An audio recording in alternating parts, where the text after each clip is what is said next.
Bonjour à tous et bienvenue dans cette nouvelle vidéo qui sera d'ailleurs une dernière vidéo d'actualité du potager pour cette saison 2025 qui arrive donc à sa fin. Ça y est, les premiers gros froids qui sont installés, les premiers gros gels. Donc ça va être l'occasion de faire un petit tour du potager rapide, de voir les parcelles qui sont encore en culture, l'occasion de parler de ces récoltes qui sont des championnes de l'hiver et qu'on peut laisser dehors, d'autres qu'on va récolter rapidement, et puis on fera le tour des parcelles qu'on prépare en fait déjà pour le printemps prochain à base de fumier, de compost, de paillage, parfois d'engrais verts, parfois des bâches aussi, vous allez voir, que j'ai installées.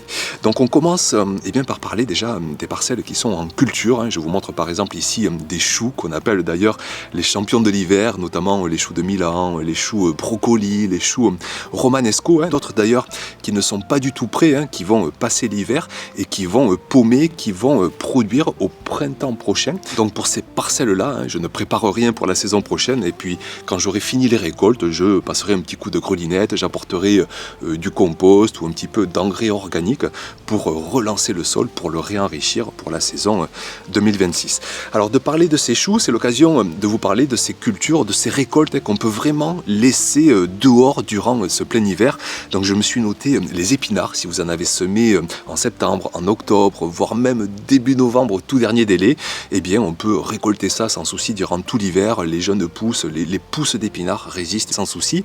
Vous avez les radis noirs aussi, qu'on sème, qu'on plante là sur la deuxième partie de l'été, début septembre même. On peut en semer, en planter, je vous avais montré ça. Ils résistent très bien jusqu'à moins 10 degrés, donc on peut les laisser en pleine terre et les récolter au fil des besoins. Vous avez les poireaux aussi. Moi par exemple, les miens ils sont encore assez petits parce que ils ont du mal à pousser en plein été, à grossir parce qu'il fait trop chaud. Donc ils commencent à grossir qu'à partir de septembre, octobre, et en fait souvent je les laisse en partie traverser l'hiver et ils vont reprendre un petit peu de vigueur, de croissance, de grosseur au printemps prochain, et donc je vais récolter ces poireaux jusqu'au mois de mars, avril de la saison prochaine. Ensuite vous avez aussi des parcelles sur lesquelles j'ai par exemple des betteraves. Là on passe aux cultures, aux récoltes qui sont moyennement résistantes, jusqu'à moins 4, moins 5 degrés. Donc là par exemple les betteraves, sur cette parcelle-là, je préfère assurer le coup, les récolter, parce qu'on a eu déjà des gels jusqu'à moins 3, moins 4, moins 5 degrés. Donc je les récolte, je les cuisine, je les cuis en petits morceaux, et puis je mets ça au congélateur.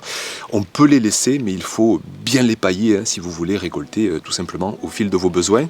Et puis pour ces récoltes moyennement résistantes, vous avez aussi les carottes. Moi j'en ai plus parce que j'ai en partie loupé mes semis d'été. Vous avez aussi les navets, le mesclun. Là j'en ai plein en ce moment, ça fait 2 mois qu'on mange du mesclun avec un seul et même semis que j'ai fait, je crois que c'était début septembre, que ce soit des jeunes pousses vous savez, de choux asiatiques, de la roquette, de la moutarde.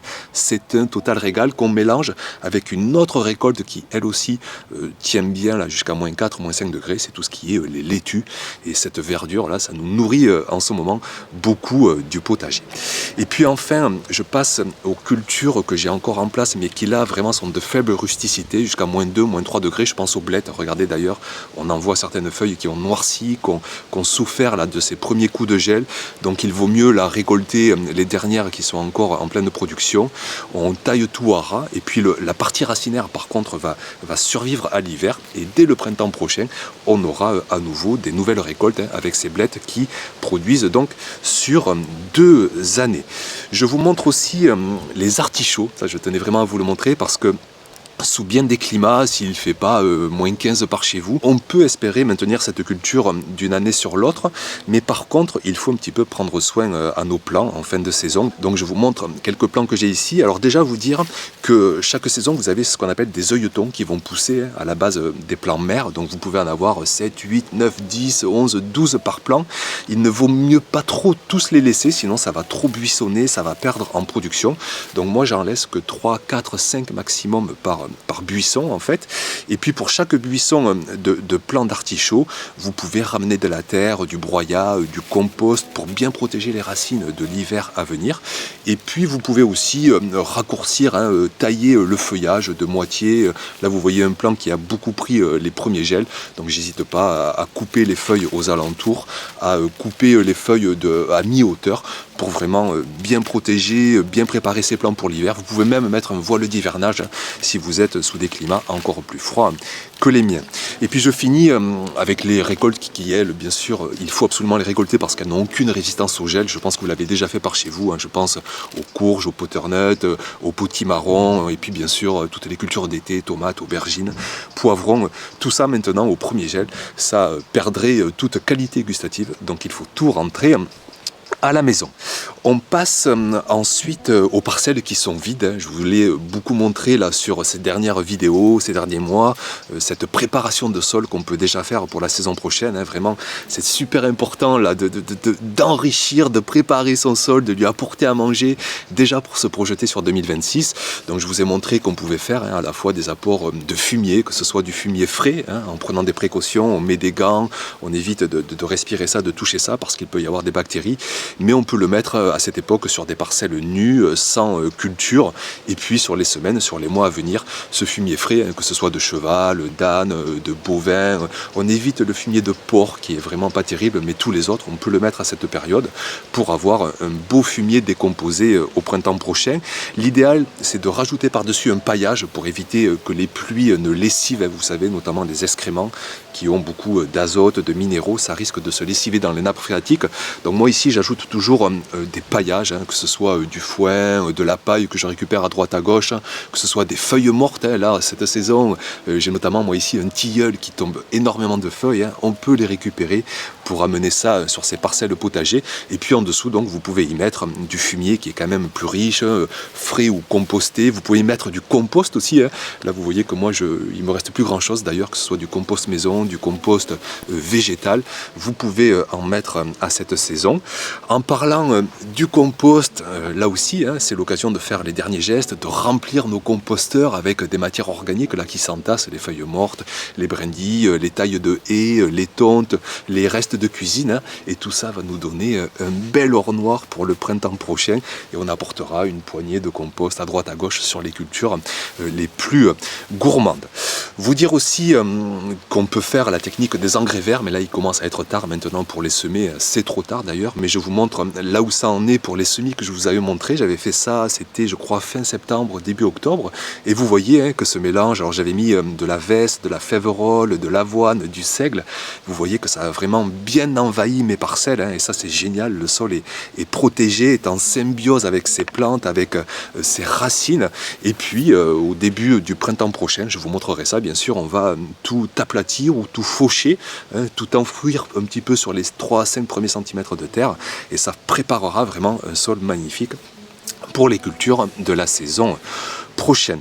Et puis enfin, concernant ce sol, vous voyez que j'ai certaines parcelles qui sont bâchées. C'est la première année que je teste cette méthode parce que j'ai beaucoup d'intervenants, beaucoup de gens que je rencontre qui me disent que sur une même parcelle, qu'elle soit amendée de compost, de paillage, par rapport à une autre parcelle, elle aussi paillée, compostée, mais en plus de ça bâchée, on a une meilleure valorisation à la fois du paillage, on a une meilleure activité biologique dans le sol. Donc j'ai envie d'expérimenter ça, de voir ça de mes propres yeux. Et bien sûr, je vous montrerai les résultats sur des parcelles similaires, bâchées, non bâchées. Au printemps prochain, on verra l'impact sur le sol et par la suite sur les cultures. Ensuite, vous montrer aussi un rapide entretien de tout ce qui est arbustes fruitiers. Je pense aux cassissiers, aux groseilliers, aux framboisiers. C'est une belle période là pour faire la taille. Donc tout ce qui est cassis, groseille, on taille tout ce qui est le vieux bois qui a 3 ans, 4 ans. Là, je vous montre des cassissiers qui ont, je crois, 6-7 ans. Donc on taille les gros bois, on aère le centre, on garde les bois qui ont 1, 2, 3 ans. C'est là où il va y avoir les productions l'année prochaine. Pareil sur les mûriers. Concernant les framboisiers, si vous ne voulez pas vous embêter, vous pouvez tout tailler à ras et puis ça va repartir au printemps prochain. Après, si vous savez que vous avez des framboisiers qui sont remontants, qui produisent toute la saison du mois de mai jusqu'au mois de septembre, vous pouvez tailler à mi-hauteur parce que ça va produire précocement. Et par contre, si c'est des framboisiers qu'on appelle non remontants, là vraiment vous pouvez tailler à ras pour que tout repousse à neuf pour la saison prochaine. Si vous avez des fraisiers, vous pouvez faire un petit peu de ménage, enlever les feuilles qui sont malades, qui sont vieilles, pour générer une meilleure vigueur pour le printemps prochain. Et puis, en cette fin de saison, c'est aussi l'occasion de déjà commencer à préparer, à nettoyer tout ce qui est son matériel à semis. Moi, je sais que ça y est, j'ai attaqué parce que j'ai énormément de godets, de plaques alvéolées et que tout ça mérite un bon nettoyage. Donc, je fais petit bout par petit bout et je commence à nettoyer mes godets, mes presse-mottes, mes plaques alvéolées. Je vous montrerai tout ça dans une prochaine vidéo d'ailleurs, où je vous montrerai comment je prépare tout le matériel, toutes les techniques qu'on va pouvoir utiliser encore pour la saison prochaine. Et puis voilà pour ce que j'avais à vous dire en gros dans cette vidéo, vous dire aussi quand même que cette fin de saison c'est aussi l'occasion de se reposer, je pense, que ce soit le jardinier, que ce soit le potager qui va se ressourcer, qui va se revigorer, le sol qui va lentement se préparer en vue des cultures de la saison prochaine, l'occasion aussi de faire des apprentissages, de faire des bilans. Moi je sais que chaque saison j'apprends mais tellement, c'est ce que d'ailleurs je partagerai avec vous dans le prochain livre où je vous raconte vraiment 15 années d'apprentissage, d'erreurs en fait, beaucoup de galères, beaucoup d'imprévus, mais qui m'ont permis au fil des ans de réussir les cultures, parce que chaque erreur, chaque galère est vraiment une source, je trouve, formidable pour apprendre le potager. Donc cette saison encore des loupés, des limaces, des cultures, les tomates que j'ai encore eu du mal, mais j'ai appris que le soleil a très vite un impact négatif, j'ai appris que sitôt qu'on manque d'attention, qu'on manque de régulation, les limaces nous envahissent. J'ai appris aussi peut-être, à prioriser encore plus le potager pour moi l'année prochaine par rapport à d'autres occupations futiles, parce que vraiment, sitôt qu'on manque d'attention, je trouve, le potager nous rappelle qu'il a quand même besoin de nous pour un petit peu désherber, pour un petit peu éclaircir les cultures, pour pailler, pour arroser, pour simplement être présent et pour bien s'occuper de lui. Bon, je vous reparlerai de tous ces apprentissages au fil de la saison prochaine. L'occasion aussi, bien sûr, de vous dire merci. Vous avez été encore des millions et des millions à suivre les aventures du potager cette saison et les aventures aussi du jardinier. Je vous en remercie et ça motive que plus encore pour partager une saison prochaine à venir. Merci d'être passé par ici et puis on se retrouve très vite pour de prochaines vidéos, des thématiques puisque l'activité au potager est finie, mais on a bien des thématiques à aborder ensemble. Merci et à très vite donc pour de prochaines vidéos. Ciao!